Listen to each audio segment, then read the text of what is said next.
We're dealing with the biggest story of the millennium. Visits to planet Earth by alien spacecraft, successful cover-up of the best data, bodies and wreckage, for 58 years. The bottom line is I don't believe the claim of the Air Force that all sightings can be explained.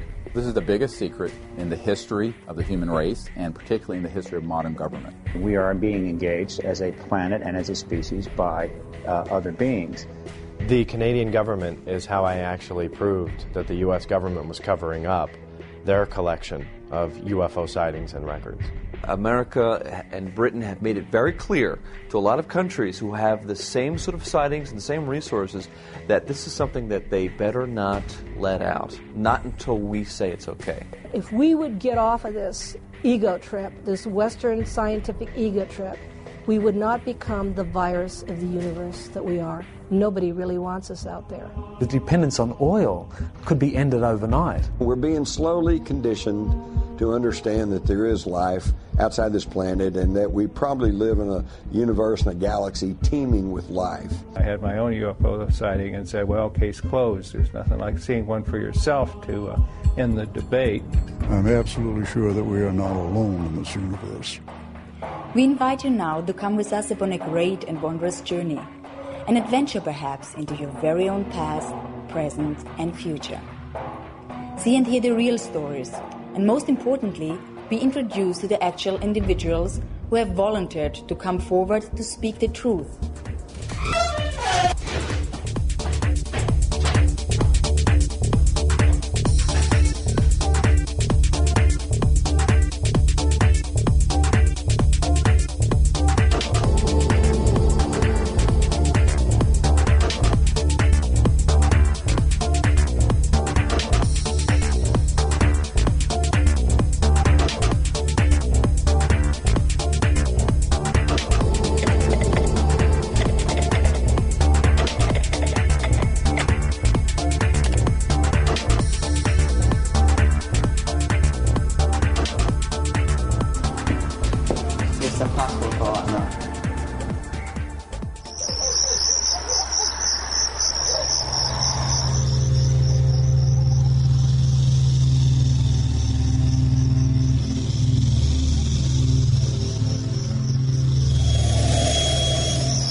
Do flying saucers exist? Are extraterrestrials real? Is there a government cover-up?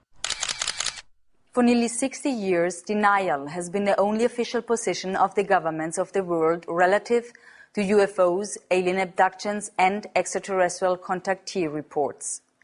Endless debates have raged over the thousands of documented cases that have been brought forward without official recognition. Some have been monumental incidents involving hundreds or even thousands of people. Roswell, New Mexico, USA. July the 4th, 1947. A flying disc crashed. The debris and alien bodies were flown to Wright Field Air Force Base in Dayton, Ohio. Suffolk, England. Rendlesham Forest, December the 26th to 28th, 1980. A triangular-shaped object illuminated the entire forest with white light. The object had a pulsing red light on top and a bank of blue lights underneath. It left ground traces and radioactive anomalies. This was a multiple witness sighting by military personnel. Belgium. The Belgium Wave, October 1989 to 1990. Hundreds of reports of lighted objects frequently described as enormous and triangular in shape. Air Force F-16s chased many of these objects. The Belgian government cooperated with civilian UFO investigators. Arizona, USA. The Phoenix Lights, March the 13th, 1997. A huge V-shaped object hovered over Phoenix for 10 to 15 minutes, observed by tens of thousands of people. Mexico. The Mexico Flap. Hundreds of objects appearing alone and in clusters appear throughout Mexico, observed by tens of thousands of people.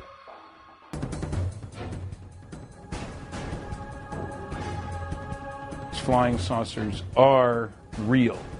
On the Black Vault, you can download documents that prove that the United States Air Force bases have been breached by UFOs, their restricted airspace, that missile silos have mysteriously been shut down due to UFOs hovering over the base, I think you download that and you read it, you conclude, yeah, okay, UFOs pose a national security threat to the U.S. government. And in '52, I was an 8th grader and old enough to read for myself the big scream headlines that July about UFOs flying over the nation's capital and the Air Force planes not being able to catch them. They're there and they're paying attention. Incidents happened in the Soviet Union before it collapsed. Incidents happened all over the northern U.S. at ICBM bases, where they came down, hovered over the silos, played hell with the electronics.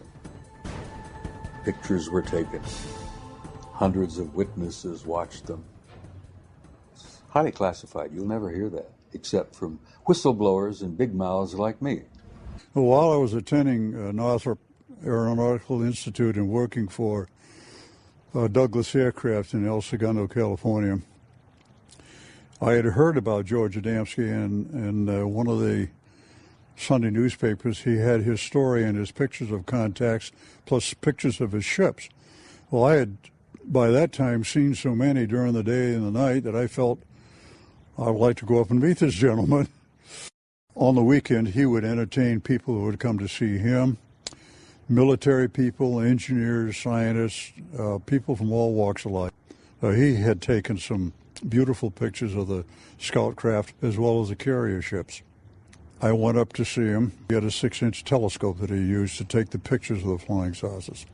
And in using that scope, when I finished, I was just about to take my eye off the eyepiece when there was a blue-white streak that went by, and I jerked my head up to see if I could see it, and I didn't. And I looked at his 15-inch telescope dome, which was a couple of 100 yards from his house. And there was a big flare-up blue-white light, and then it kind of closed back down. No noise. First I thought it was an explosion, but it was a little slower than that. And there was an elliptical flying saucer. It looked to me like it was hovering above the ground. So I heard it increase its frequency, and it got brighter and brighter, and it was really pretty hard to look at.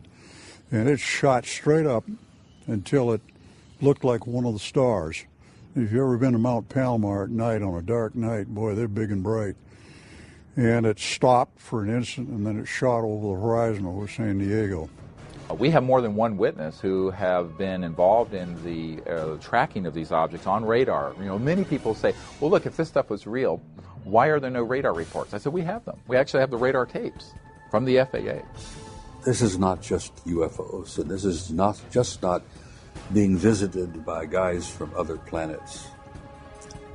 I was to learn later that our security, our intelligence people, our military people concluded and learned we were not merely dealing with interplanetary visitation. We were being visited by guys from other star systems, which technologically, you know what that means. They're not just from another planet like Venus or Mars or somewhere. These guys are from other stars. I'm convinced after studies since 1958 that the evidence is overwhelming that planet Earth is being visited by intelligently controlled extraterrestrial spacecraft. In other words, some UFOs are alien spacecraft. Most are not. I don't care about those. Most isotopes aren't fissionable. I don't care about the ones that aren't if I want to build a reactor. If somebody who had the clearance to carry nuclear weapons or launch nuclear weapons saw these objects over a nuclear facility and reported it and have documents to prove it happened, this is dispositive. That's what someone who is wanting to look into this, who says, well, could this really be true and I don't know about it? They need to look at that, and we've assembled it. We have a 600-page book of top secret documents and the transcripts of these witnesses. We have videotapes. So I began watching the newspapers for any newspaper reports. I started buying magazines that had a UFO article in the magazine and collecting these, and from those I would get names and addresses. And I often called the people who wrote the articles to get them. Then I'd go interview those people myself, and if they took pictures, I'd try to get a copy of the picture, and frequently did. And then I began trading the pictures that I already had with other people that had pictures to get more pictures, and eventually built a library of pictures, probably the largest in private hands in the world. Is over 4,000 pictures of real UFOs. Now, if I can collect that many alone, as a single individual, working by myself, how many pictures do you think the government has got when every government employee is a potential investigator. Every agent trained investigator, all collecting and contributing to the government file. They must have hangars full of pictures. What Air Force Manual 10-206 says is that a U.S. Air Force pilot who sees a UFO has to report it in a particular way and manner. They outline in this form exactly how to report it. They say list the size, the shape, direction of travel, how big the object was, what were the wind conditions like. And you go through this big form and say, you know, your UFO sighting. The manual then goes on to state that you have to forward this to the NORAD installation. This is that one Air Force base that claims, oh no, we haven't collected these things since 1969. The problem is this form was last updated in October of 2004. In 1977, I proposed and became director of a proposed extraterrestrial communication study done in conjunction with the Jimmy Carter White House. Jimmy Carter, of course, had a close encounter with a UFO in the company of 10 members of the Leary, Georgia Lions Club in 1969 while he was running for governor of Georgia. While he was governor of Georgia in 1973, he had filed an official UFO report. It's now on the internet so everybody can see it. The 1976 U.S. presidential campaign was extraordinary because it was waged between Jimmy Carter, on the one hand, he's had a close encounter, and the first campaign waged on a platform which included a disclosure plank of sorts.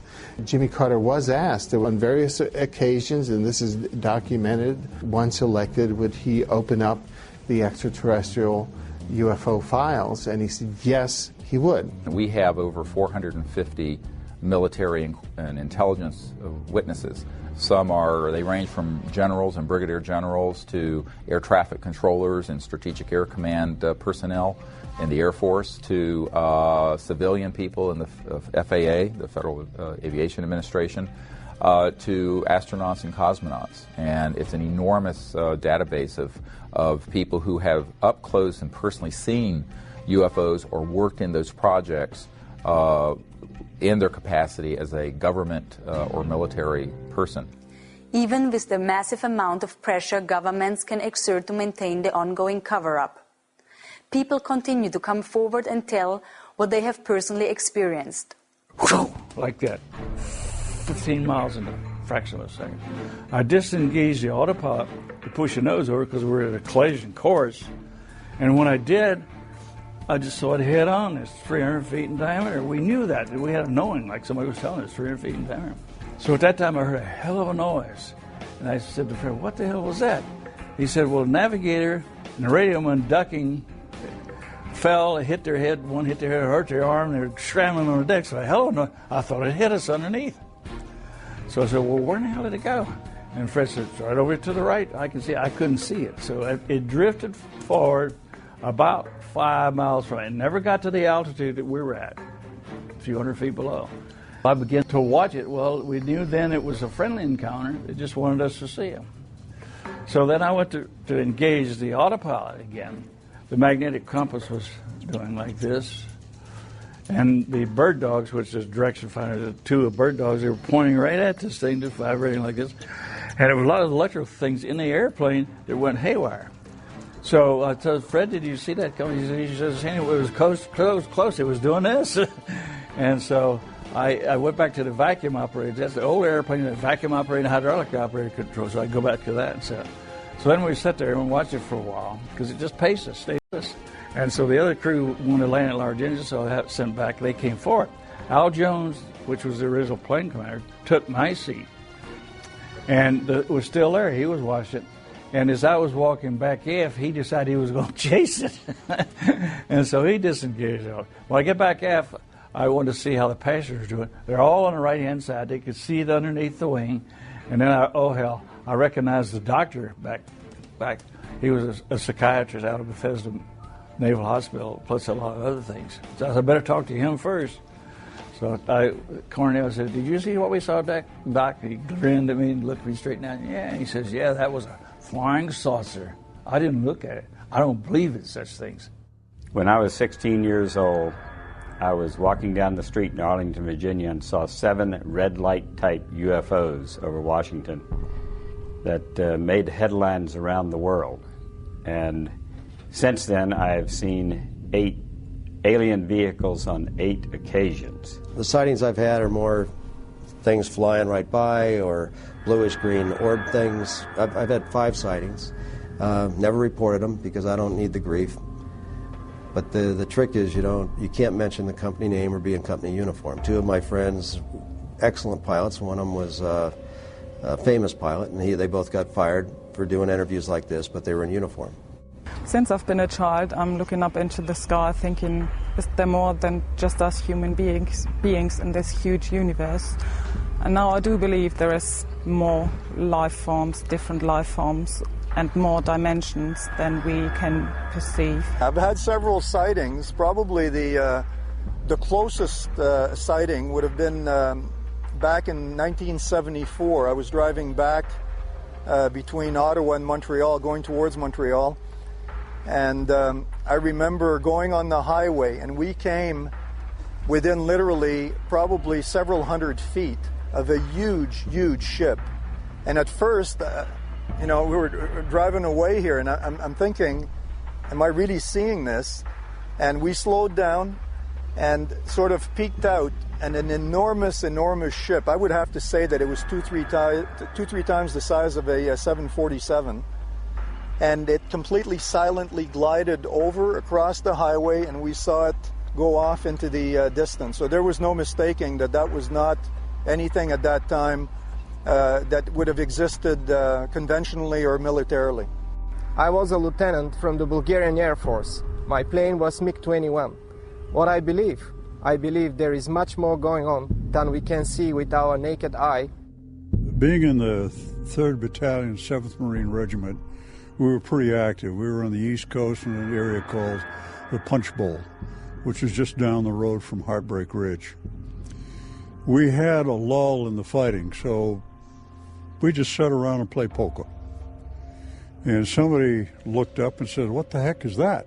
We all looked up, and there was, it looked for all the world like a chrome hubcap setting up above us.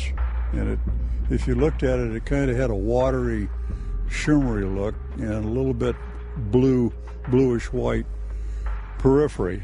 And from time to time, it would appear to be elliptical and sometimes circular. So I imagine it was rocking a little bit. And it's just a hint of a dome sometimes on it. But we watched it, and our colonel came out and took a look at it. He made a phone call.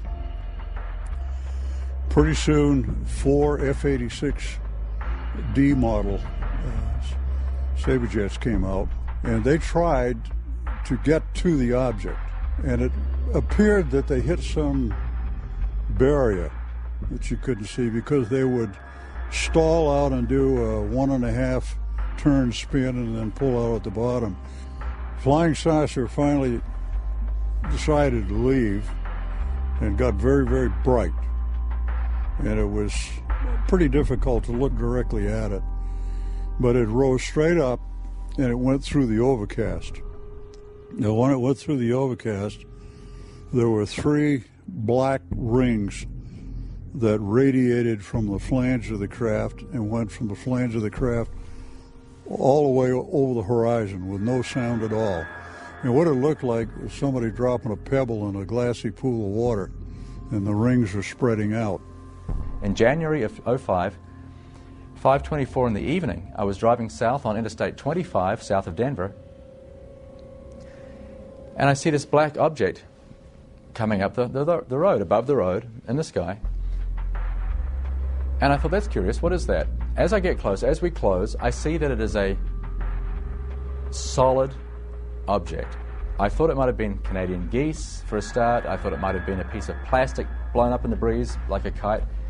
But I could see it was a solid object. It was not affected by a breeze in any way. It was flying on a straight course. It looked black. It may have been some color, but because it was silhouetted against the sky, it looked very dark. It looked like a plank. It looked like a board, an oblong shape. It was bizarre. It had a couple of little bumps on the leading edge on one end. I thought, well, if it's just junk, that would be random, perhaps. It certainly wouldn't be symmetrical. And I looked out the other side, and sure enough, it had the identical bumps on the other side of the leading edge. So it was an anomalous object. Could I identify it? Heck no. I couldn't relate to it.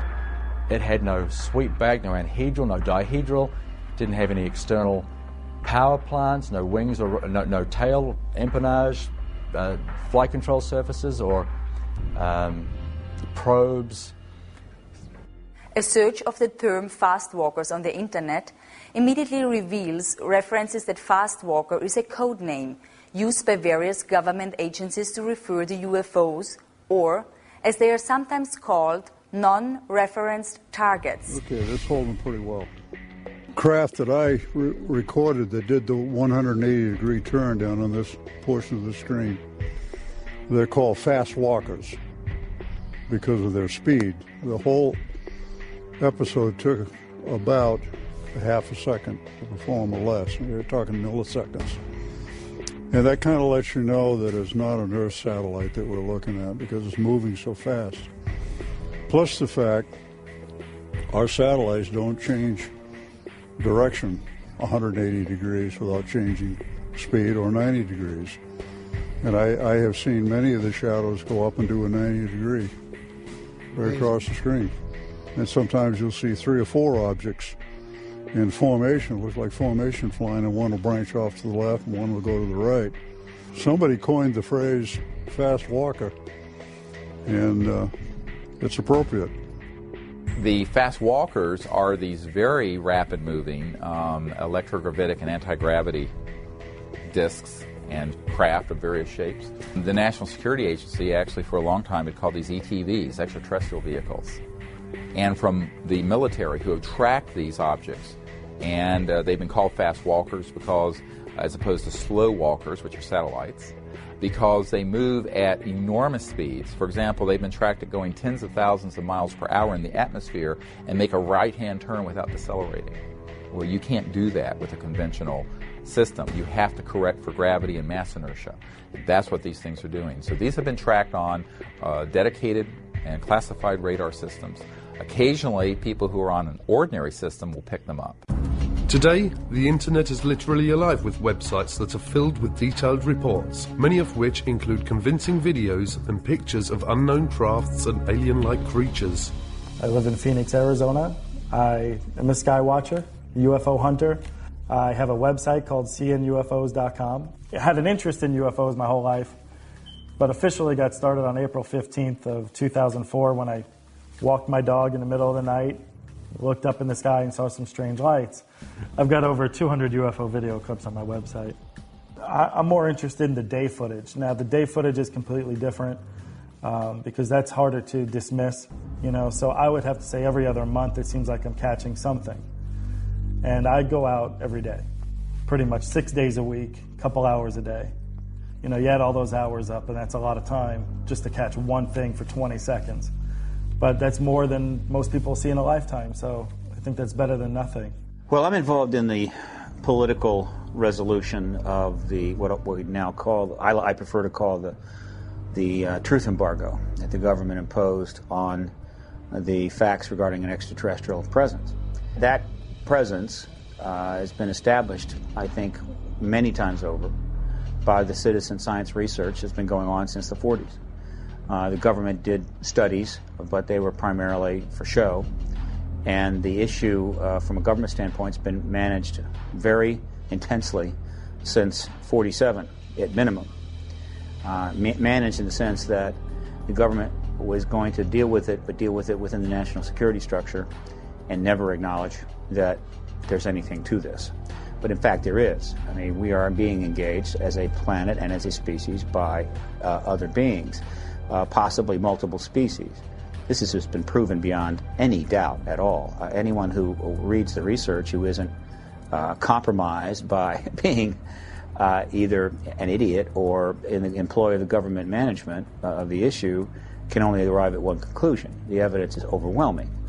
Videotape, daylight discs, nighttime discs, photographs, direct pilot sightings by the thousands, millions of sightings around the world, direct testimony from direct government involvement, and of course you've got an entire contactee body of evidence that's now in the tens of thousands of reports. Now, like never before, astounding events are transcending national and geographical boundaries, currently happening in Brazil and Mexico. Unprecedented UFO sightings are sweeping the entire area of South and Central America. Does the key to understanding UFOs and aliens and their relationship with each of us lay in being able to simply perceive what is in a higher spectrum, like seeing the infrared range or other dimensional frequencies? Images gathered from infrared cameras in Mexico and the special cameras used in Brazil seem to indicate that the aliens and their crafts may in fact be all around us. Jaime Maussan is one of Mexico's foremost journalists. Internationally known and respected for more than 3 decades of journalistic work, his investigations and reporting in the UFO field have made him an icon to UFO researchers worldwide. Jaime's weekly network television show, 60 Minutes, in Mexico reaches millions of people each week and regularly carries segments on the subject of UFOs. This flap has been recorded in video. It means that we have evidence to prove that something is really happening in the Mexican Republic. The video camera had become the most important instrument to really capture this new reality. Even the Mexican Army, the Air Force in Mexico, recorded UFOs. The video was given to me, and I released that to the world.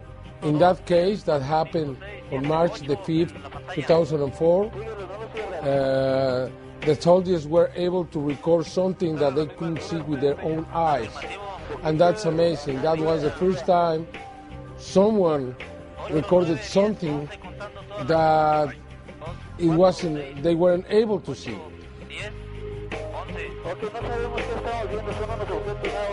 With Jaime Maussan aboard a plane coming from San Antonio to Mexico City, flying over a place called San Luis Potosí to film a UFO, following the plane. It was detected by the radars, and I have everything on film. So for us it's normal. Maybe because we're searching for it, maybe because we are trying to look for this reality, maybe they are following us. I don't know, but it happened to me that at least 50 times, maybe more. There are objects that we cannot see with our own eyes, but they are there, they are watching us. In the last months in Mexico, after thousands of videos, we have been registering some of the most spectacular videos. You can see hundreds and hundreds of objects making formations and flying together, exactly the same thing that you can see in the military video. These formations moving at the same speed, in the same direction, at the same altitude.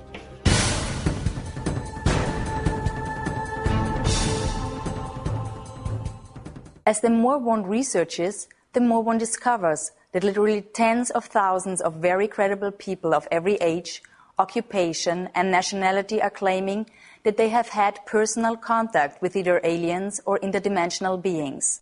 Credible researchers now say that as many as 60 different species of intelligent, superconscious beings have been interacting with humanity for millions of years.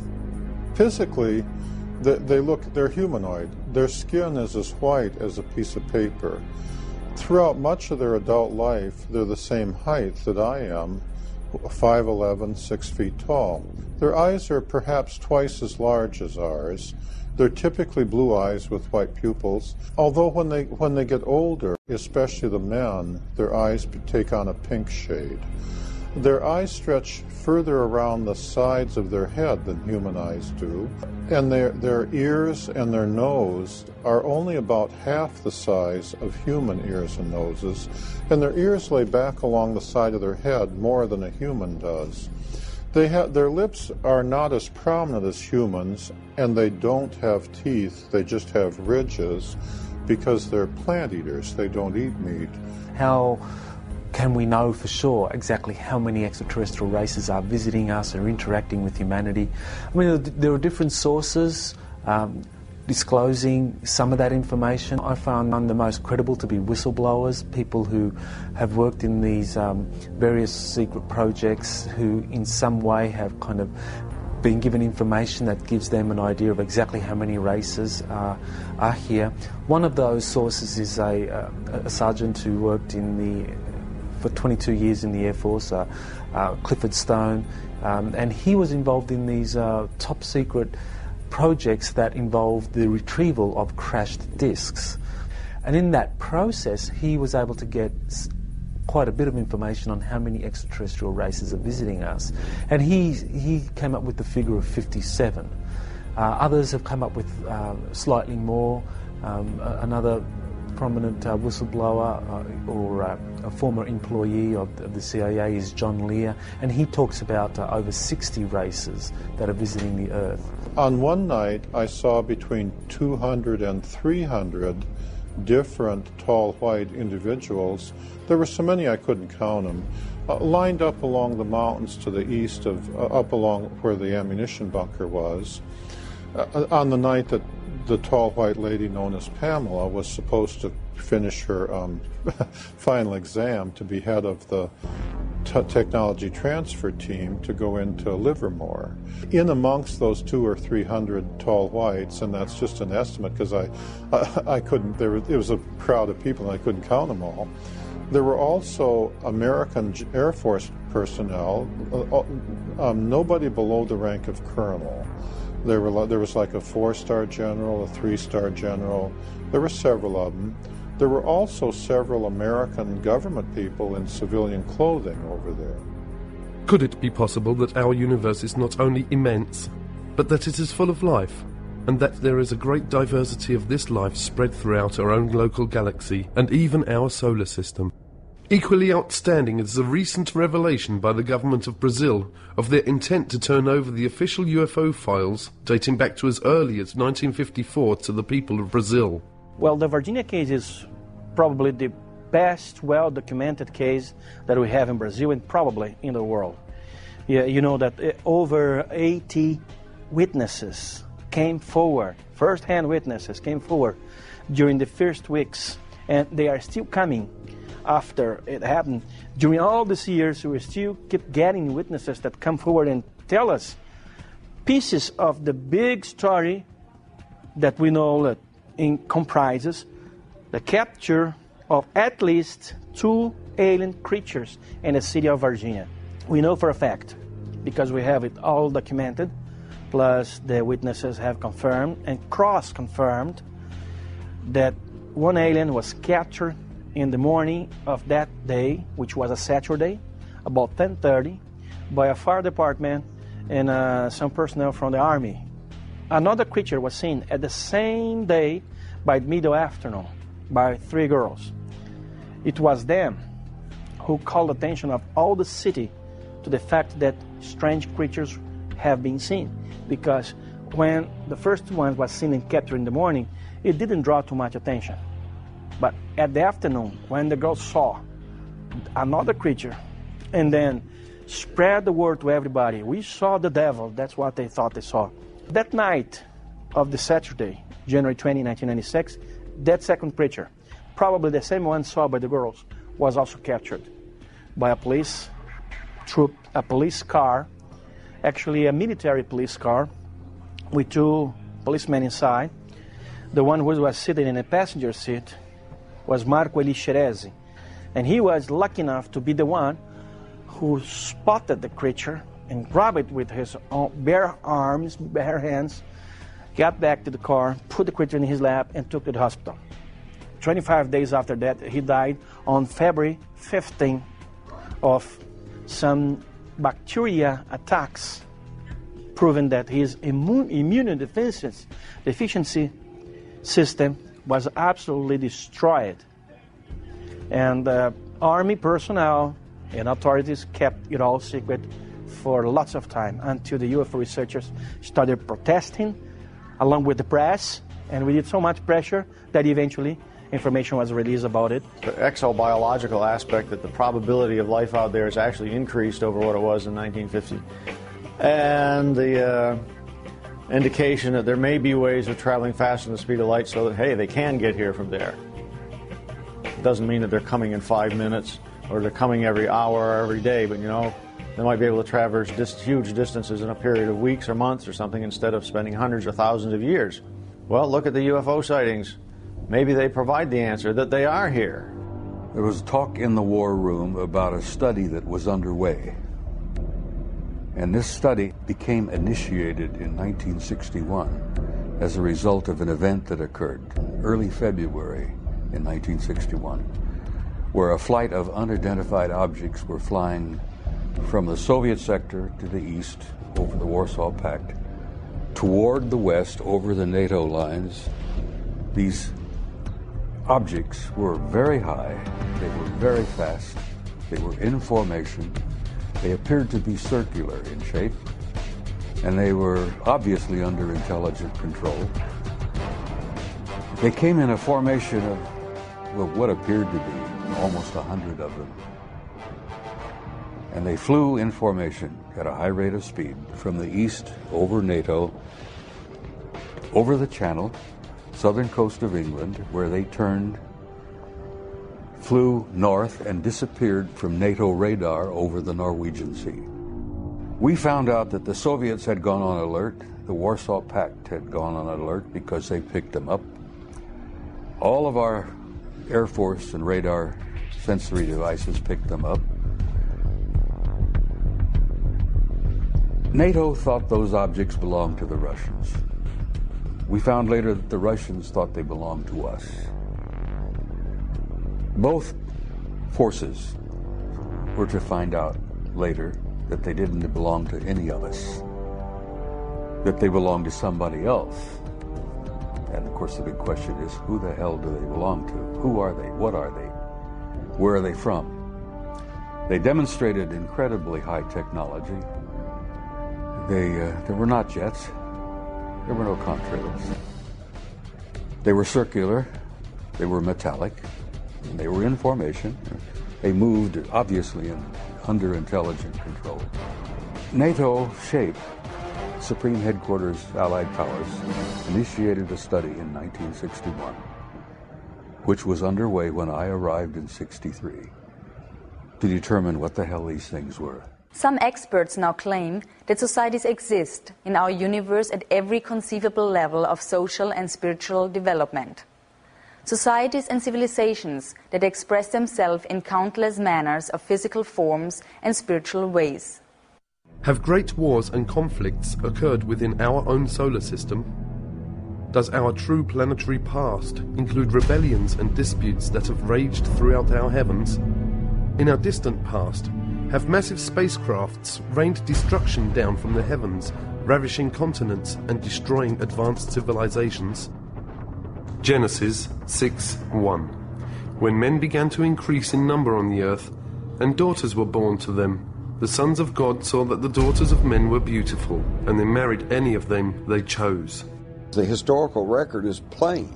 This has been a phenomenon that's been around since our recorded history.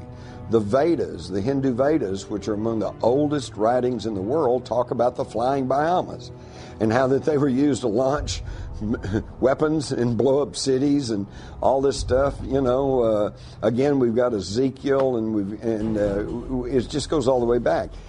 So they've been here all along. If their game plan was like an Independence Day type invasion where they're going to blow up everything and eat everybody or whatever, it would have happened long before now. My main question was, is God out there too? If God's on this planet, is he out there too? And those questions were answered by reading the Bible. And that really set me on this journey to understanding the abduction phenomenon. What is the reasoning for this? Who's doing this? And all of those questions that we all ask. We think of aliens and we think of angels as, you know, divine beings that we have no idea of and we don't see, we don't communicate with on a daily basis. But it is not only the Bible and other holy works that are filled with references to UFOs and extraterrestrials. Drawings, paintings, stone carvings, and even coins reflect strange humanoid-like creatures and their flying crafts.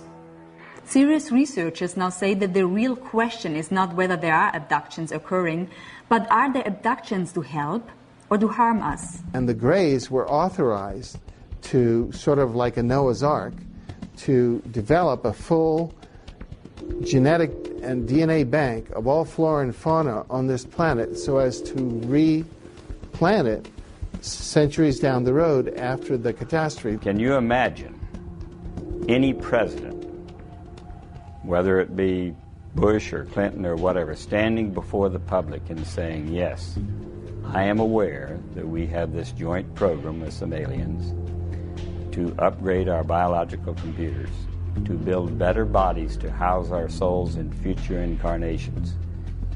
They can't talk about things like that. He wouldn't be able to do the job we hired him to do. What we know of the reptilians by a number of abductees, contactees, and also whistleblowers is that there seems to be a lot of evidence supporting the existence of this race of beings on the planet for thousands of years. In other words, that we might consider them to be an indigenous Earth species, an advanced non-human species that has lived on the Earth for thousands of years and actually may have played quite an important role in the genetic manipulation or engineering which supposedly has happened when it comes to humanity. There are various groups and individual species who from time to time come and visit this planet, zoop around, and I think that to try to ascribe any one particular motive to them is tantamount to us looking up at the air at a Boeing 767 aircraft and saying, are those people good or bad? You know, you just can't ask that. It's a group of people, a group of intelligent beings. Some of them are good, some of them are not so good. But I will say this, I don't think there's any reason for great fear and anxiety. Most recently, 2 new terms have emerged that also describe human-alien interaction. The most widely used is the word experiencer for those who have had some sort of experience, good or bad, and participator, which has been coined to explain the cases where the individual may have been an abductee originally, but has transcended that situation by now volunteering to participate with his abductors. My contact with extraterrestrial intelligence occurred when I was aboard my sailing boat in Hawaii in the Honolulu harbor. And it was early one morning. It was about 5 o'clock, and I had gotten up early, and I had gotten a cup of coffee, and I'd gone back to my bunk, and I was just laying there completely dressed, trying to just look at the beautiful sunrise that was occurring through the large skylight above my bed.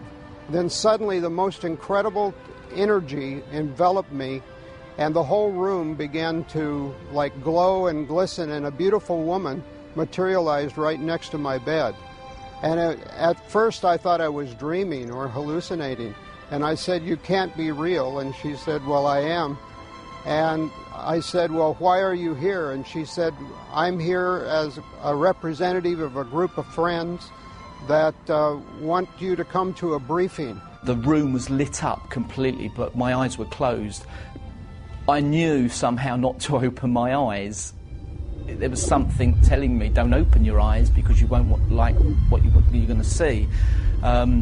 Eventually, I did open my eyes because I could hear noise in the room. There was like scuffling on the floor. I opened my eyes. There were 3 small grey beings with big black eyes and big heads and very skinny, spindly limbs.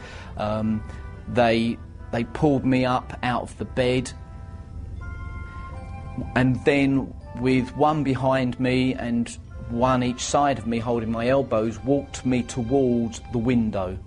And I'm thinking, well, the windows are closed, guys, so you'd better open them before we go any further. So there was this rationality and irrationality going on at the same time.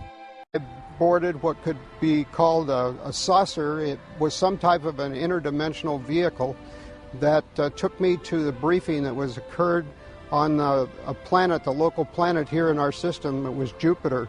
And the whole planet just radiated with the energy. And I spent time there with these incredible people or beings, and I got a glimpse of mankind's destiny or future as it was possible. And as we approached the window, I closed my eyes, and as I did, I felt this stickiness. It was a stickiness and a feeling of something being pulled very slowly across my face. It wasn't painful, it was just very, very weird. I opened my eyes because I felt cold, I felt wind on my face, and I was aware that I was now floating outside of the window, 3 stories up, looking down at the car park with a very bright light above my head. I couldn't really see what was above my head. I was just aware of this very bright light. 1 little grey on each elbow. I was aware of them, and we floated up into the craft. And people have said, well, then you were abducted. And I said, no, I went very willingly. And they've also asked, how can you tell if you were to meet an extraterrestrial? And I would have to say the energy field, because when they're in your presence, they absolutely resonate at a frequency that's so much higher. And it can only be described as, dealing with them could be described as ecstasy. I had been taken in the middle of the night while I was asleep, and I was asleep through the whole thing until all of a sudden I felt some pressure going up my nose. And it startled me so much that I opened my eyes. And when I opened my eyes, I saw this large-headed being with gray skin, large black eyes, and small other features that was looking down at me. And he had long fingers that he was using to hold this instrument that he was using to shove up my nose. I feel knowledge is power. And someday, maybe next week, maybe tomorrow, maybe 5 years from now, we're going to get all of the proof we need that somebody exists. Hey, an ET might show up and I might actually get an interview. The point is that the more we know about this subject, then less legend can take over. If you see a craft hanging near you, don't get out of the car, don't stop the car, don't see what's happening. If you see one coming towards you, you don't have to be an abductee if you don't want to be. They go away, evidently. We have tens and tens of people telling us, said, I don't want to do that anymore, and they let them go. What we call abductions, or certain categories of abductions, took place as a result of an authorized genetic upgrade of the human race, trying to get us out of our warlike ways and ecologically ecocidal ways. The indigenous reptilians seem to have a very strong interest in the biosphere of Earth being stable, that it's not jeopardized unduly, and some who have kind of analyzed what the reptilians have been doing or had some kind of interaction believe that this is because the reptilians view humanity as a resource, and they don't want that resource to damage itself or damage the biosphere. They had about 18 scientists that all had been working on the project, various stages of the project, gathered around a big oval table in the Los Alamos headquarters with Edward Teller, the head of the Atomic Energy Commission, sitting at the head of the table. One of the aliens on the opposite side of the table from my engineering friend put in a white shirt and slacks so he would look less alien, but he still had his alien bigger head, bigger eyes, black eyes. And he was sitting in the conference, and the only people that he could understand everybody else because he was telepathic. And the only way he could communicate, though, was with the signs that he had developed with my engineer friend to answer the question. But here's a man, an alien from another planet, sitting in a conference in 1968 in Los Alamos headquarters on the progress of learning how to bridge the gap between the alien technology and ours. They were going to suggest to the American generals additional technology exchange projects, and I think they were using me as the test guinea pig to take me on board the scout craft, and then they could test my reaction to what I was impressed with and what I wasn't with. My life changed, and I was never, ever quite the same. So the study itself was not as complete as it could have been. They concluded what they wanted to conclude. One, there was not a threat involved. Two, They weren't the Soviets. 3, the evidence was overwhelming. They were extraterrestrial. 4, there were 4 groups involved, 4 different groups. And they were all humanoid, but they were not human. Only one of the 4 was what we considered to be human. One group out of the 4 looked so much like us. I mean, almost identical to us. They could have put on these guys could have put on a suit and tie. And for the females, because we encountered some of them as well, they got to put on a dress, suit and tie, coat, jacket, sit down with you, next to you in a restaurant, sit next to you in a theater. You'd never know. Sono persone come noi, che hanno un corpo come noi. That have a body like ours. In questi UFO, And these extraterrestrial che io prendo poi quando parlo, vehicles, lo prendo in senso largo, cioè anche delle persone che o sono dentro he says, I'm using this in a large sense. Or the people are inside the craft. ma questo è molto molto difficile pensarlo, oppure comandano, ma sono distanze enormi. Se si fanno vedere da noi, mica c'è un pianeta che è a 1000 chilometri da noi, se no a 1000 chilometri ci sarebbero già arrivati. But they make themselves seen and known to people on Earth. Quindi è molto ragionevole che siano dentro. So it's probably logical that they're inside a craft instead of coming from somewhere else without a craft. E quindi sono persone come noi, composte di una parte spirituale, che la chiamiamo anima. Gli UFO, io non ho mai parlato con un UFO, non ho avuto... He says they would have to have a soul like we ma che abbiano anche un corpo, devono averlo un corpo. They'd have to have some kind of body. E se no sarebbero angeli. Otherwise they would be angels.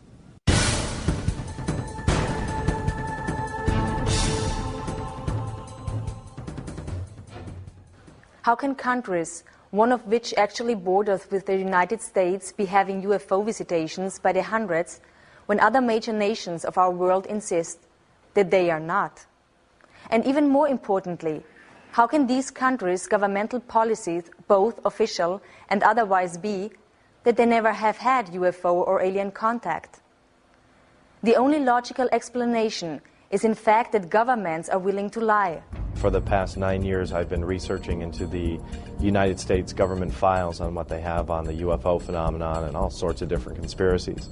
And I've reached 183,000 pages of government documents on the internet. There is a political block, what I call a truth embargo, instituted by the government, that they are not ready to formally acknowledge this, quote, presence. Anything that involved absolute proof, like hardware and bodies, was siphoned off completely into another track. They just can't allow information to come out overnight so people would be perturbed and actually demand that something be done about it. They stonewall it, deny it, lie about it for, 30, 40 years, and then finally just announce it as if it's fact, and everybody goes, yeah, okay.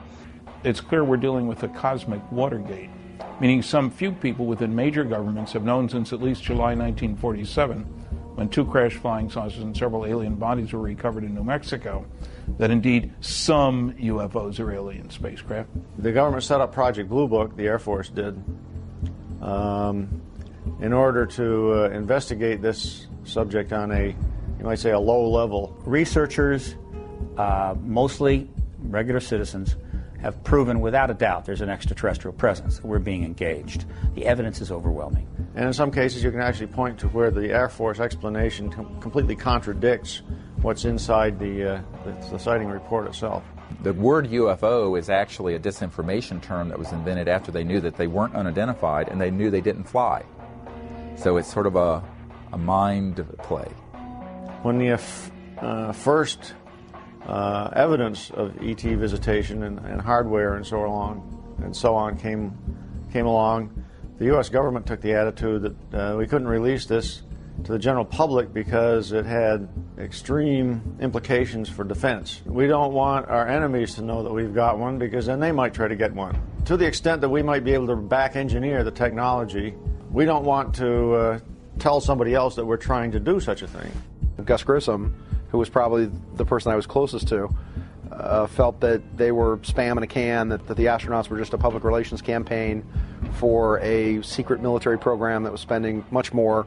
The military space program was getting, was a gleaming jewel compared to the junk that NASA was getting at the time. You can get a certain amount of information out through the large media, but it's very superficial, very brief. That's what we found. The in-depth sort of disclosure of what's really going on, who's behind it, what the agenda is, that is almost always stopped. Or if they try to do it, it gets turned into something ridiculous. I almost hate the term UFOs because they really aren't unidentified to the people that know what's going on, or the researchers too. But it's what a lot of people that have the answers felt it was safe to come out of the water, so they're putting out their information on the internet, disguised or whatever. But so these other agents, per se, they're scanning all the time to counteract what's being said by other people from Intel that think it was safe to, okay, we can put this out, or they feel like it's the right thing to do now. Enough is enough, mankind has a right to know type thing. When I worked for Douglas, I was assigned to the Douglas Skyrocket. They wanted me to wire up a camera out on the wingtip that looked through a quartz window back at the canopy so that they could monitor the pilot to see what he was doing. While I went through the hangar, which was secured, there were two gentlemen in there. They introduced themselves. One was Naval Intelligence, the other one was CIA.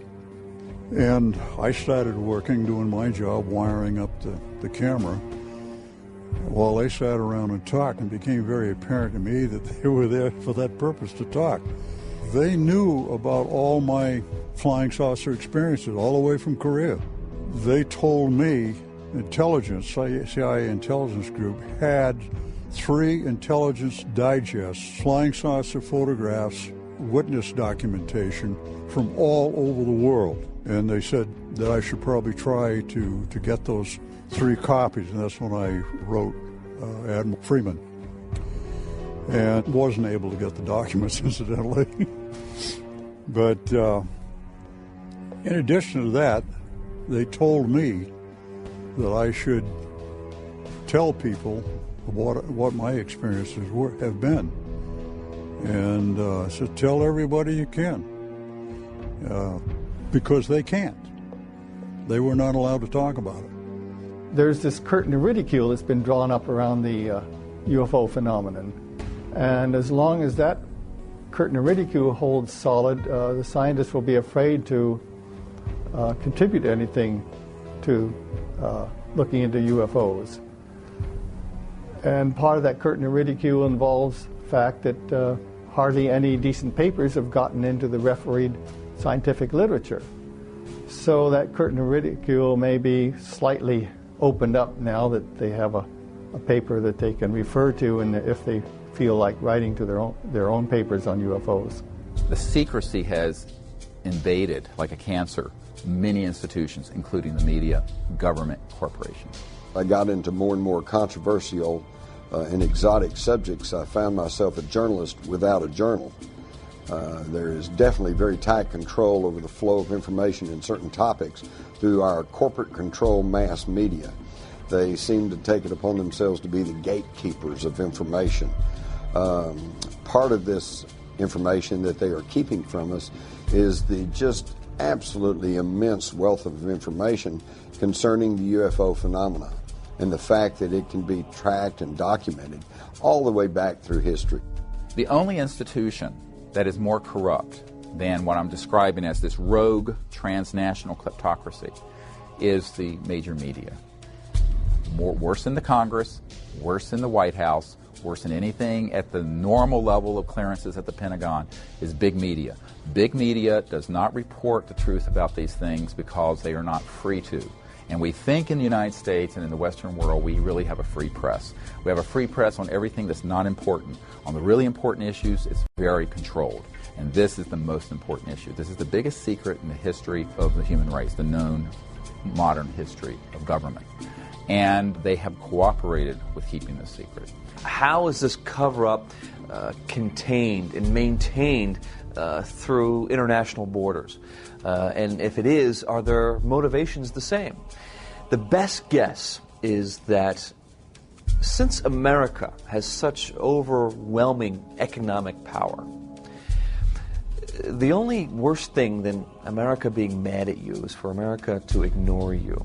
There are so many countries, economies depend on America, that I think that they take their orders from America in some ways. When it comes to the cover-up, I think that's one of them. The U.S. government is not only pressuring Brazilian government, but it's making pressure over almost all countries that are somehow aligned, politically aligned to the United States. Now, all South America, except maybe for Chile and Venezuela, who has Chavez, who's a rebel, all the rest of Latin America is very aligned to U.S. politics. So all these countries will do just exactly U.S. president tells them. It is, keep this under wraps. Recent media polls show that over 100 million people in the United States alone believe that there is some form of extraterrestrial life. 45% believe that the Earth has been visited by extraterrestrial beings.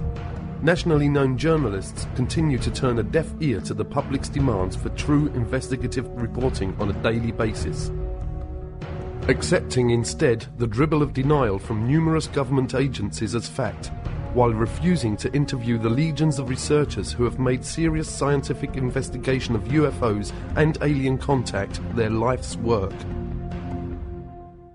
What else are the governments of the world not saying? What if there is positive proof that UFOs do in fact exist? What if that proof has existed for years, but has been hidden neatly within the fabric of a system of lies and grand deception?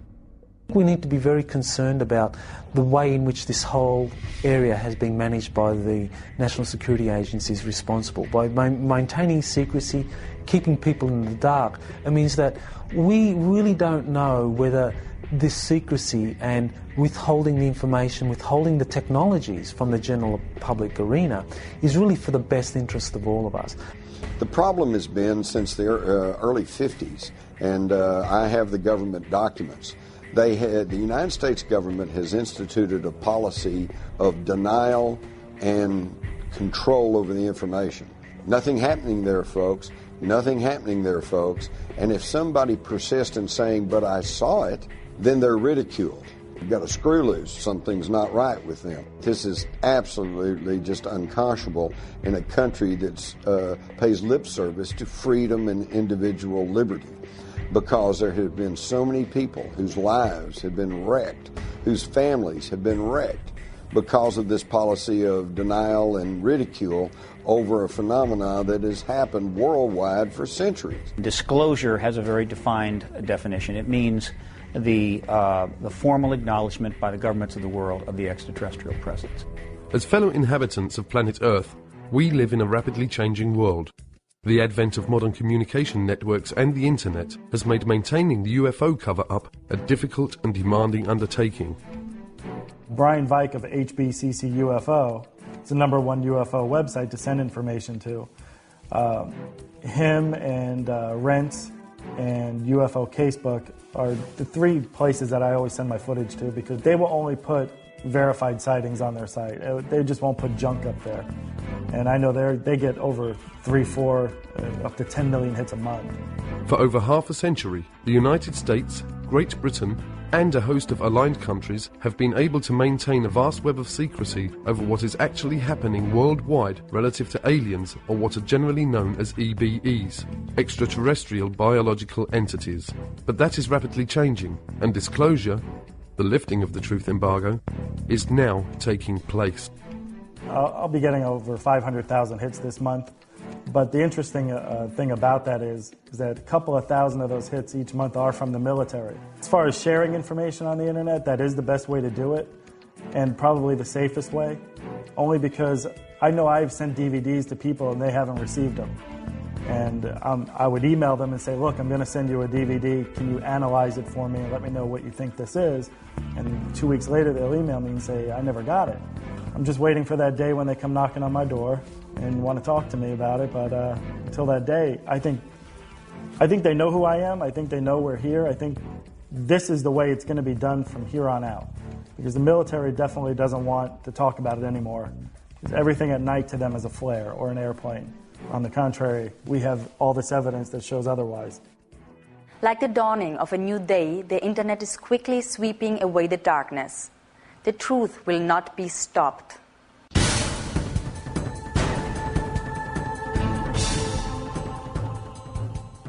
We're in this strange reality, which we're caught between two worlds, between two paradigms. And the bridge between, or the door between these two paradigms is what is now called the disclosure event. Recently in Washington, D.C., a press conference was held in conjunction with an international event, the X Conference, where a panel of eminent scientists and researchers broke the silence and spoke out and called for a full international disclosure and an end to the truth embargo relative to UFOs and extraterrestrials. If I was an in-the-know person, high up in government or finance, and I knew about the extraterrestrial issue, and I knew about sequestered technology, and I knew what it could do when it was released, my position would be this. Let's keep that technology under wraps as long as possible, while we sell as much of the rest of the oil as we can for as much as possible. And then we'll take that money, and we'll use that to own the extraterrestrial technology. Right? The point is, there's always people in the know and out of the know. Sometimes it's about stuff, and you're in or you're out. But there are some things you can't have the in the know and out of the know. Basically, what we're calling on today is for the government of the United States to take the issue of extraterrestrial life, where it has been stuck in conflict and for the last 60 years, and take it out of the military intelligence agencies and put it into the Department of Education and the scientific departments where it belongs. Take it out of the threat scenario agencies where it is funded as a potential threat, and put it into the opportunity agencies where it is funded as a matter of education and advancement of knowledge for mutual benefit. There is an overwhelming mass of proven, real government documents that have been released largely through the Freedom of Information Act that show decades of, for example, airspace violations, very sensitive places by objects doing what appear to be the impossible. We have these documents from the 1940s, we have them from the 1950s, we have them from the 1960s, 70s, 80s, and beyond. So these airspace violations continue. They are provocative, they are at times seemingly confrontational. You have pilots who have been charged with going up to get these things, and they have described them at times saying, yes, it appears to be a metallic disc-shaped, there it goes. I began on this topic by trying to do reverse engineering on gravity control devices in 1968, but now I'm officially looking at leaked question documents. And some of the documents tell an amazing story. One of the leaked documents started with FDR, and FDR had set up, through Vannevar Bush, a committee called the Non-Terrestrial Science and Engineering Committee. These were guys, after the recovery of a crashed flying saucer in 1942, who were given the parts and told to figure out how they work. They came back to FDR in 1944 and asked for money. And he said, no, we've got to win the war first, beat the Nazis. And then in 1947, it was Vannevar Bush who went to President Truman, who didn't know about all this, and said, by the way, we have these craft, we could do some reverse engineering in order to improve our country, to improve our culture, to improve our standard of living. And that was when the money started to flow. July 2002, right here in the Washington, D.C. area, there was yet again a airspace jet chase by two F-16 jet interceptors, which were chasing a bluish object right outside D.C. My opinion right now is the person who's going to wait for hard evidence is going to be left behind when the deluge comes.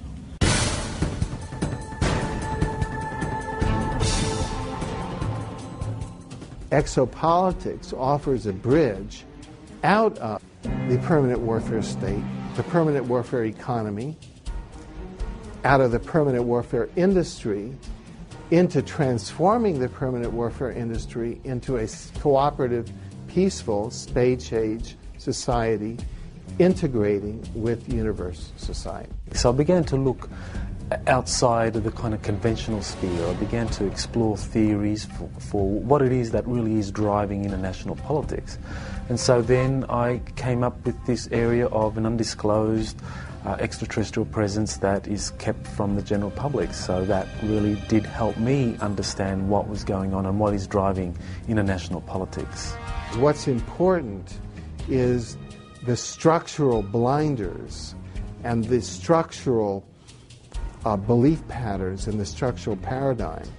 If the exopolitics model can come in and establish itself as the dominant paradigm, such that structurally within academia, the Earth is no longer flat, it is now round. Intelligent life no longer ends at the geostationary orbit. The universe is now highly populated. It's that sort of sea change that we need to unleash the huge public investment and private explosion of creativity and cooperation to turn our spaceship around to be able to survive the environmental pressures that are coming now, which have been the result of the embargo that we've been under.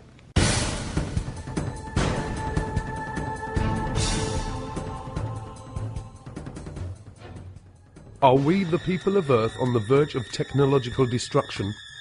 Has our use and testing of nuclear weapons already triggered an interdimensional countdown that is now moving us as a planet towards some kind of interstellar intervention? Even though there's clearly no evidence, and I want to emphasize this, that these extraterrestrial civilizations are hostile towards us, I think they're very worried about our hostility.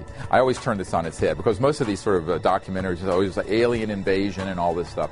No. The issue is that, if they were hostile, we would know it by now. It's clear to me that what's going on is that they're very concerned that at the time that humanity reached the ability to go into space, early space exploration, 50s, we also had already developed weapons of mass destruction and thermonuclear and hydrogen bombs and stuff. And that the coincidence of that, the coming together of those two things, put a big red flag over Earth. And so if you look at the databases from the 50s, 60s, 70s on forward, not only in the United States, but in Great Britain, in the Soviet Union, in China, that wherever we had space, aerospace, and nuclear facilities, there were a lot of these so-called UFOs being seen.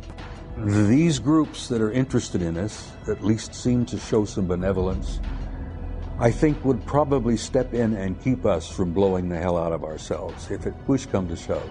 The onset of the whole UFO phenomena beginning about 1946, 47, and that I don't think it's coincidence that coincided with our development of nuclear weapons.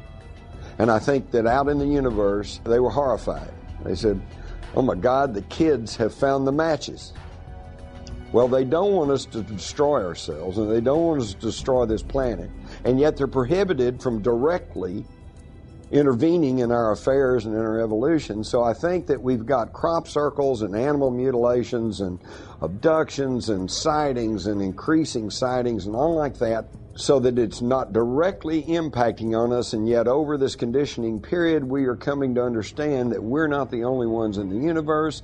And I think they're trying to kind of boost us up the evolutionary ladder so that we can grow to be full-class members of the intergalactic community instead of destroying ourselves through our petty bickering wars and nuclear holocaust.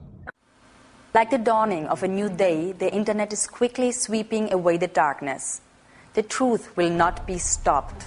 We're now seeing this wall of censorship cracking apart in the United States. Just recently we had a major TV network special, and I found it absolutely amazing because Peter Jennings of ABC just very matter-of-factly told a national audience that the Robinson panel of the 50s and the Operation Blue Book, Project Blue Book of the 60s were not really scientific-based investigations. They were just public relations efforts to try to get people not to be thinking about UFOs. So in other words, all you folks out there who are old enough to have seen all the newspaper reports on the Robinson panel and hear what Blue Book said, it's just hogwash. Never mind. The non-human intelligence presence has been here for a long time. That Colonel Philip Corso said there are 57 different races, and that some accords were made to talk about their presence, whether it be Hollywood, movies, or whatever, including the ABC special, that if it isn't done soon, they will probably do it. Extraterrestrials are not a national security issue. They're an educational and social issue for our society, and they may be a spiritual issue. When I retired from the military, I went to work for the Federal Emergency Management Agency, and I worked with them for 14 years. So I've got 42 years of government service behind me, and throughout all those years I had the very highest security classification you could have, top secret. When I was in NATO in 1963 through 1967, I had cosmic top secret, which was and still is the highest level of security in NATO. That's how I got involved in this crazy UFO field. Through the 50s and 60s and 70s, we referred to aliens as extraterrestrials. But now that science has been catching up with us to a certain degree, we have changed our definition of an alien.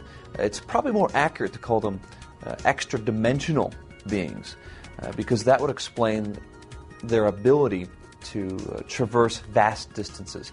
They operate in more dimensions. I mean, even the current theoretical model of the universe is upwards of 30 dimensions. So we're living in a multidimensional universe, and so it's not uncommon to theorize that we're going to encounter beings that operate in more dimensions than we do. And that would explain a lot of the phenomenon related to UFOs, how they're able to appear and disappear, move very fast, do all the things that the ETs go, walk through walls, have remarkable psychic abilities and communicate telepathically. It would really go a long way to explaining the phenomenon surrounding it. What looks like magic to us can really be explained through extra dimensionality. Are any of us really prepared for the kind of paradigm shift that would come with not just disclosure, but with contact and communication with intelligences from other worlds? Is it possible that as a species we have reached the point that our minds actually filter and generate acceptable constructs which all too often become our day-to-day realities? There is so little of your reality that is really based on truth that it's just stunning. Ho sentito dire che ci sono altri mondi abitati. I've heard that there are other worlds that are inhabited. E Padre Pio rispose. And Padre Pio answered. E che vorresti che solo noi, in questo piccolo pianeta che è il nostro mondo, amassimo Dio, ma ci saranno tanti altri mondi nei quali ameranno il Signore. Would you believe that it would just be our tiny world that would be giving glory to God? There has to be many more worlds, many more planets that exist with inhabitants that would be giving glory to God. It is not just us. If I told you that the very nature of the moon and Mars and most of the planets in the solar system is being kept from you for specific reasons, to make you think that you're completely alone and that these planets can't be colonized. Back in the 50s, the big question was, do they come from Mars or do they come from Venus? And by the 60s and 70s, we had gotten a little more sophisticated in our intellect and our thinking, and the question became, well, do they come from Alpha Centauri or Zeta Reticuli 4, Well, and then now we're up to today, and we've got even more sophisticated, and now the question is, do they come from another planet, or do they come from another dimension? Or are they perhaps time travelers? Do they come from another time, okay? And in my study of all of this, I have kind of come to the conclusion that the answer is yes. The more you know about this field, it becomes almost paralyzing, because the more you know, the less you know. The more you know and the more open-minded you are about this, the more you realize that every answer you find just leads to a thousand more questions. Vast sums of money are being siphoned through these different agencies into the coffers of the CIA, which then forwards this money on to the DOD, and this money is funneled through the DOD and goes into the black projects which the DOD has direct oversight over. So the CIA is kind of like the bagman. It collects the money, it goes to the Department of Defense that actually administers how this money is going to be spent on different black projects. So the size, how much are we talking about? I think the best indication for just how much we're talking about here are the auditing irregularities that the Inspector General of the Department of Defense has himself identified. He identified in 3 years, it was 1998, 1999 and the year 2000. In those 3 years, we identified on average $1.7 trillion could not be accounted for in the Department of Defense budget. In other words, this was money that was being moved around in ways that could not be accounted for. And I think what that indicates is the true size of the black budget. We're looking at an infrastructure that is funded by as much as $1.7 trillion a year. Now, when you consider that the whole Department of Defense budget officially is just over $400 billion, we're talking about a vast infrastructure that is 4 times greater than the entire Department of Defense budget. As Jack Nicholson would say, you can't handle the truth. Is it possible that ancient and secret societies exist that have always had the real but hidden information? And have they, as a result of their ongoing familial knowledge, been manipulating and governing virtually all countries down through the centuries? Researchers point to the Illuminati and the power elite and their use of propaganda as carried by the mainstream media. Many believe that these powerful few actually control almost all information by implanting false knowledge and beliefs into our human collective reality. Essentially everything that you would want to know has been covered up. From the electrogenetic magnificence of your DNA being a spiritual antenna to the Creator, to the most amazing Pythagorean mystery school mathematics that is essentially freeing to humanity, in essence also very, very clear that everything in our world is a divine creation, and as the math is the expressive tool of the Creator for creationism. The United States government, the leader of the free world, is totally controlled by a wealthy oligarchy, a small handful of people that are just super rich. Most of them are not even in government, but they tell the government what to do. These are the people who are behind the UFO secrecy. They don't care if you know there's ETs out there. But if you know there's ETs out there, then you will know that there is alternative technology. And this could upset their monopolies over energy, fuel, transportation, communications, pharmaceuticals. And that's what they don't want. After all, who would continue to pay all these ever-increasing prices for gasoline that's polluting the air, choking us all, killing our kids? Why would we do that if we knew beyond any shadow of a doubt that there was non-polluting energy sources out there? This is what it's all about. Comes back to the old journalistic adage, follow the money. Everything has been covered up. The toxicities of the pharmaceuticals. You're not learning the truth about vaccinations. You're not learning the truth about various medications. The pharmaceutical industrialists, which I prefer to call the military, medical, petrochemical pharmaceutical cartel, essentially has control of the media, the mainstream media, and so it has control over the mass mind. And as a result of those powers that they assert, people are not given factual information upon which to make informed decisions. They're given propaganda, and as a result, the choices that people are making are genocidal. And I say genocidal with a strict definition, meaning the mass killing of people for economic, political, and or ideological reasons. And those Pharmaceutical industrialists are intimately connected to those people who wish to control populations. They've published the literature, what their intent is, not only how best to control populations, why populations need to be controlled, but ultimately affecting the technologies that are in place to do just that. Currently, 50% reduction in general of the planet's population that has been targeted for elimination. The disclosure project's oriented towards putting together credible government documents and these witnesses so that there is an undeniable case made that this is real and not fictitious. It started really in early 1990s, and after I had briefed the President Clinton's first CIA director on this problem, it was made very clear to me that the executive branch of the U.S. government did not want to do this because, I'm quoting, the President was concerned he would end up like Jack Kennedy. I'm not kidding. That was said to me by President Clinton's closest friend. Could it be that much of what we believe is illusion? Is it possible that the history of human civilization is not as we have been told? Have we as people been purposefully dumbed down?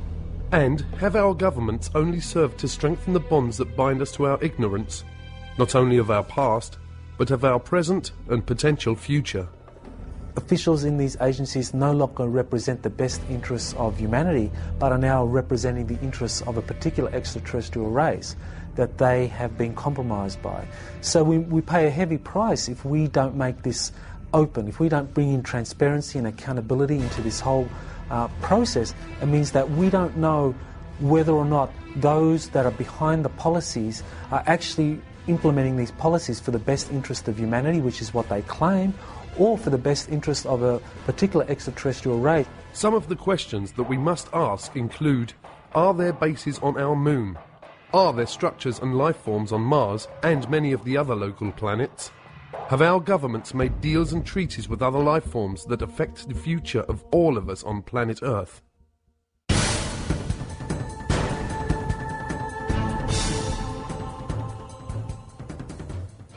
These people will continue zipping through our atmosphere, checking nuclear plants and so forth and so on. They have never been hostile. They pose no air security problems, whatever. The Air Force knows this, and the Air Force has made statements to that effect, that UFOs pose no threat. They are here. Not just the Greys, but the others who look and act like us. Perhaps they are here to instruct us, to help us safeguard our planet. Definitely rules and regulations that govern everything. And the councils have the history books of all of the planets and all the records. So when a planet reaches the point that it can support life, that's a very momentous time in the history of that planet. At that time, the planet is given its life charter. We're dealing with a big, big story. It's not just them. As I said, if it was that simple, it would probably been out some time back. It's really about us. It's who we are, what we are, how we came to be, and where we might end up going sometime. Life is never allowed to just simply spontaneously develop. That if it did, it would be very chaotic. If we could integrate, I call it the spiritual, but the esoteric or whatever. I mean true esoteric. I don't mean religion necessarily, because there's a difference, I think, between religion and spirituality. To produce a thinking, intelligent human being would have taken millions more years if it was happening by normal evolution than it would have taken. And it would still not have got to the point we are now. They create life on other planets because this is the way they were created, by what they call the archaic ones, the ones from the very beginning. Have been doing this forever. Mankind was developed as a species, as a spiritual being, and I think we've gotten so far away from who we really are that it's very hard for us to go back there and digest that maybe we have cosmic brothers and sisters. We fight among ourselves for diversity. I mean, if anybody walks in here and it looks totally different, we fight among ourselves. Now I'm thinking, oh my God, what are the ETs that are involved thinking about the way we handle ourselves with people that are so different from us? They're probably scared to death to appear because of what we might do to them. We have not handled diversity very well. Yeah, one day, I would hope that the people of Earth would stand up and extend their hand in friendship to these people. We have never done that here on this planet. You know, we've shot at them. We've done everything. We fire radar, we fire lasers, everything. We need to say hi. There are other extraterrestrial groups who are human-looking, such as the Pleiadians, the famous Pleiadians of Billy Meyer and others, and they are much more intent on trying to assist humanity to become free of this kind of manipulation from other races that really try to use humanity as a resource. Let's think about it. You can't say, whoopee star kids, these wonderful advanced children have been transformed by contact from people from the stars, when in the same breath you say there's no such things as UFOs. The question of UFOs and extraterrestrials, most people just think is something entertaining. In reality, it's something that is central to how we're going to be able to go forward as a civilization, because that issue involves sciences, technologies, energy and propulsion systems that could give us a whole new civilization. It's terribly important the whole thing come apart, because it's all one package and it's part of our bright and very, I think, hopeful future. And I think of these star kids growing up and being our leaders, our presidents, congresspeople, senators, university professors, leaders in medicine and science and so forth. I think what brilliant and expansive future we're going to have, but we have to get from point A to point B. And this cover-up is just stultifying us in a very painful way. Is it possible that an intergalactic federation exists, and that this collective of different member beings are in the process of offering the people of Earth membership in a federation of planets?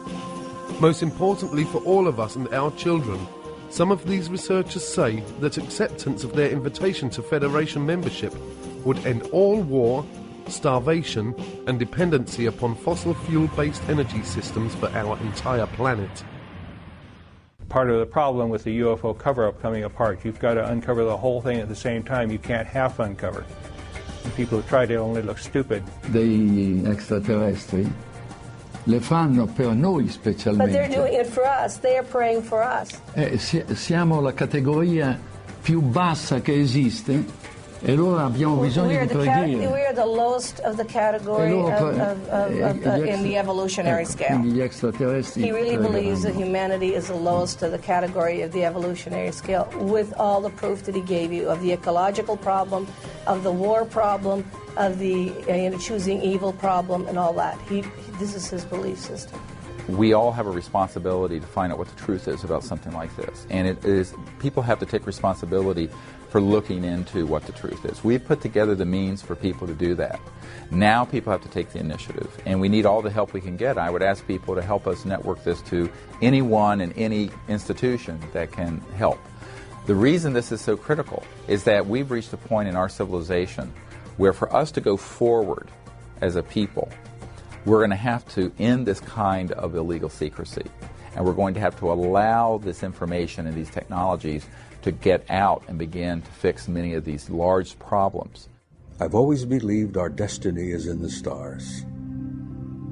That's a hope that I have, that generations yet to come will travel out there and will become a part of that community. That's a dream that I won't live to see, but it's a dream I hold dear, that we'll make it, that we will survive as a species, because I think we've got some, as I jokingly say, we have some good friends in high places.